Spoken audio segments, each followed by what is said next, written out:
दिल्ली में हुए छात्रों पर लाठीचार्ज का मामला तूल पकड़ता जा रहा है। लखनऊ में एक प्रेस वार्ता के दौरान समाजवादी पार्टी की 171 पश्चिम विधानसभा की पूर्व प्रत्याशी व समाज सेविका कायनात ने इस बर्बरतापूर्ण कार्रवाई की कड़े शब्दों में निंदा की है। अपने जन्मदिन के मौके पर केक काटने की बजाय कायनात ने केंद्रीय शिक्षा मंत्री धर्मेंद्र प्रधान की तस्वीर वाला केक काटकर अपना तीखा विरोध दर्ज कराया और उनके इस्तीफे की मांग की। सरकार और राष्ट्रपति की खामोशी पर सवाल।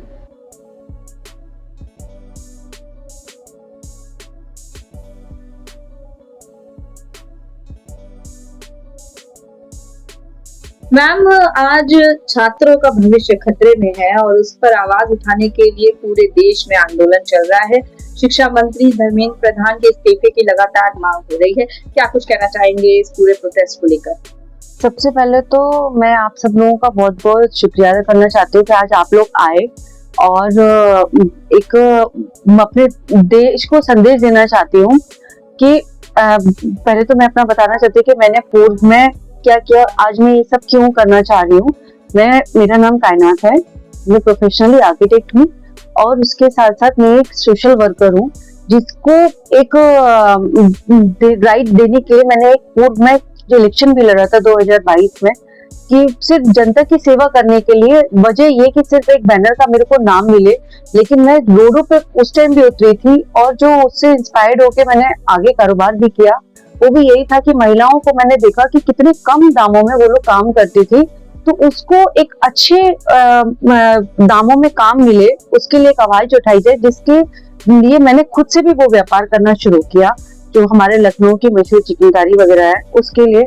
लेकिन आज हमारा मुद्दा मेन ये है, मेरा एक आज जन्मदिन है और इसी पर मैं सबको मैंने अपना कल फेसबुक पर स्टेटस भी दिया था कि मैं ऐसे बच्चों को, हालांकि किसी बच्चे को नीड ना हो, मैं तो यही दुआ करूंगी कि किसी को जरूरत ही ना पड़े, लेकिन अगर किसी को जरूरत पड़ती है और किसी को इतनी क्रिटिकल इंजरी होती है तो उसमें अगर उसको ब्लड की जरूरत होती है तो मैं आज के दिन अपना ब्लड डोनेट करना चाहती हूँ। और रही बात अब हमारी देश की जनता की, जो छात्र हैं वो सवाल उठा रहे हैं तो क्या गलत कर रहे हैं आप बताइए, क्या हम उनका हक नहीं है? आज जो वहां पर क्षेत्र जितना भी जंतर मंतर पर या पूरे देश में जो प्रदर्शन चल रहा है वो सारी की सारी जनता हमारी सिर्फ वो वाली जनता बच्चे हैं जो रियल में पढ़ना चाहते हैं, जो मेहनत से पढ़ रहे हैं, ना कि वो कि जो सिर्फ ऐश आराम में जी रहे हैं या एसी की हवा खा रहे हैं या सिर्फ माँ बाप की से कुछ करनी चीजों को आगे बढ़ाए, बल्कि वो हमारे फ्यूचर हैं, वो हमारे किसी न किसी विभाग में जाकर के नौकरी सर्विसेज देने वालों में से हैं, व्यापार करते हैं किसी भी क्षेत्र में। तो हमारी वो रियल स्टूडेंट जो छात्र वहां पर है वो मेहनती छात्र हैं, उनको आप आतंकवादी कह देते हो, उनको देशद्रोही कहते हो, उनको गलत गलत लफ्जों से कहते हो। उनकी जगह पे लोग गुंडे आकर के वहां पर उपद्रव कर रहे हैं, आप उनको नाम दे रहे हो। क्या ये उचित है कि पुलिस उनको डंडों से मारेगी? क्या पुलिस वालों के खुद के बच्चे नहीं है? माना कि कोई और मार रहा है तो क्या पुलिस का ये उचित बनता है कि उनको देखते रहे वो मारते हुए? तो आपको तो जो मार रहे थे उनको पकड़ के बंद करना चाहिए था कि ना कि आप उन लोगों को सिर्फ उन लोगों को खुद से आप जेल में डाल रहे हो जो बेचारे पिट रहे हैं। क्या उनकी गलती है? और आप नीट है तो जब आप आज बोल रहे हो कि आज राजनाथ जी को शर्म नहीं आती इतना ऐसा बयान देने में कि राजनीतिक दल उनके रोटियां सेक रहे हैं, ऐसा कुछ भी नहीं है। राजनीतिक दल रोटियां नहीं सेक रहे। बताइए, बच्चे वहां पर रहेंगे तो क्या भूखे प्यासे मरने के लिए छोड़ दें? उनको कोई सपोर्ट नहीं जरूरत है या उनको कोई चीज की ये नीड नहीं है कि भाई वो खाएंगे क्या, पिएंगे क्या? वो बारिश का मौसम है तो उनको क्या तिरपाल लगाने का भी अधिकार नहीं? तो अगर ये कोई कर रहा है तो ये एक राजनीतिक वो रोटियां सेक रहा है।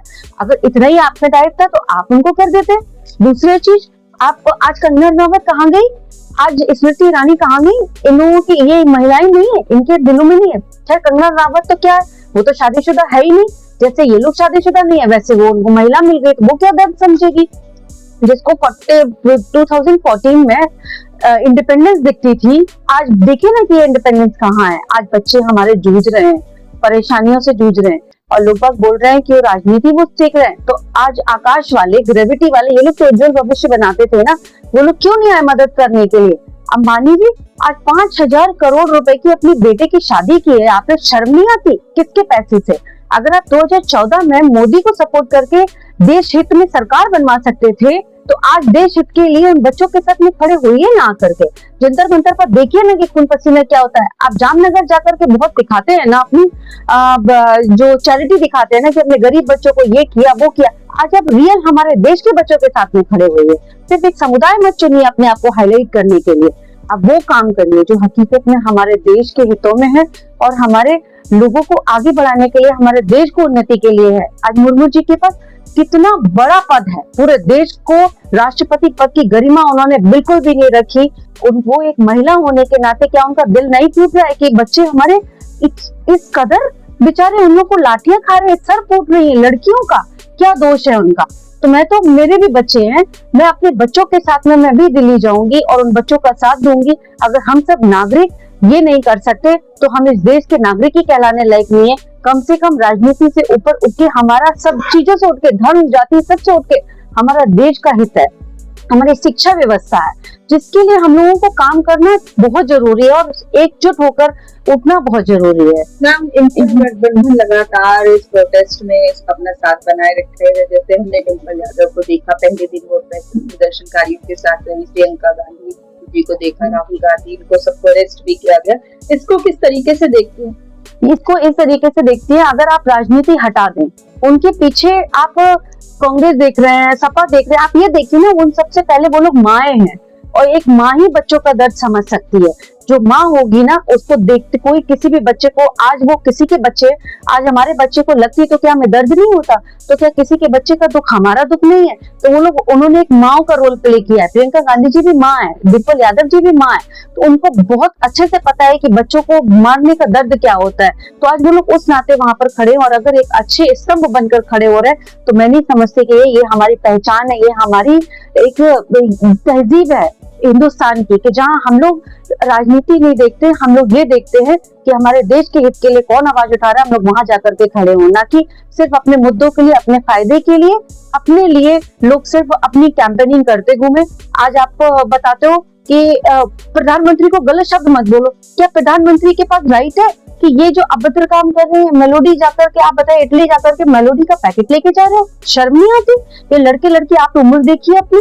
और रही बात, आप खुद से मेम बनवा रहे हो, अपना दांतें निकाल रहे हो, वहां पर खिकी खिकी कर रहे हो और यहाँ से मेलोडी निकाल। जब उस बंदे का नाम मेलोडी था तो आपको क्या रिलेशन बनाना था मेलोडी से? तो शर्म नहीं आती? ऐसी बर्बर हरकत, आपके प्रधानमंत्री होते हुए आप ऐसे कर्म कर रहे हो। मैं तो शर्म बोलूंगी कि ऐसे इंसानों को, हमारे देश को हकीकत में लूटने के लिए आए थे और इन्होंने आज फिर से अंग्रेजों की तरह, जिस तरीके से अंग्रेजों का शासन किया था, उसी तरह आज फिर हमारा हिंदुस्तान उसी रूप में ढलता जा रहा है। और मैं नहीं चाहती कि हमारा देश इस हाल में चला जाए कि हम लोगों की अपनी आजादी छिन जाए, हम लोग फिर से एक बार गुलाम। तो खैर मेंटली सब लोग बन ही गए, इन्होंने सेंटिमेंट्स पे तो बात किया ही है धर्म जाति को लेकर के, लेकिन सब लोगों से अपील है कि प्लीज आप लोग भी बाहर निकलिए और इस चीज से अपने देश को मुक्त कराइए, क्योंकि हमारे देश के हित के लिए है। किसी को हम ऐसे लूटने नहीं दे सकते अपने देश के। देश के राष्ट्रपति के बारे में क्या कहना? देश के राष्ट्रपति के बारे में मैं यही कहना चाहती हूँ कि बीइंग वुमेन, जब हम सब लोगों को दर्द होता है, उनको दर्द नहीं होता और उनके पास इतना बड़ा पावर है, क्या वो अपने पावर को यूज नहीं कर सकती थी? वो इसलिए डरती है कि उनको किसी ने बिठाल दिया है, तो वो सिर्फ एक पपेट हो गई है ना। अगर उन्होंने पद की गरिमा समझी होती, इन सबसे बियॉन्ड, वो आज लेडी का तो एक रूप समझ सकती थी ना कि नहीं, बच्चों के लिए उनको उठ के आना चाहिए, उनको अपने हाथ में इस टाइम शासन लेना चाहिए और राष्ट्रपति शासन घोषित करना चाहिए। इस जो देश के हालात हैं, इस तरीके से कोई नहीं करता, ना आज तक की सरकारों ने किसी ने किया है। इस तरीके से हिटलरशाही किसी ने नहीं की, सबने सरकारें चलाई। आज ये जो बताते 70 साल पुरानी बातें, तो आज जितनी भी दम पे ये जो फूल रहे, सब कुछ पास्ट का दिया हुआ है, इनका कुछ भी दिया हुआ नहीं है। जो इन्होंने दिया है वो सब थर्ड क्लास दिया है। इन्होंने सिर्फ दो लोगों को फायदा पहुंचाया है, अंबानी और अडानी को, क्योंकि वो फाइनेंशियली पूरा हैंडल कर रहे हैं और ये शासन पूरा हैंडल कर रहे हैं। ये चार लोगों ने हमारा हिंदुस्तान पूरा का पूरा कैप्चर कर रखा है। चैनल देश बदल न्यूज को बेल आइकन दबाकर सब्सक्राइब, लाइक और शेयर जरूर करें।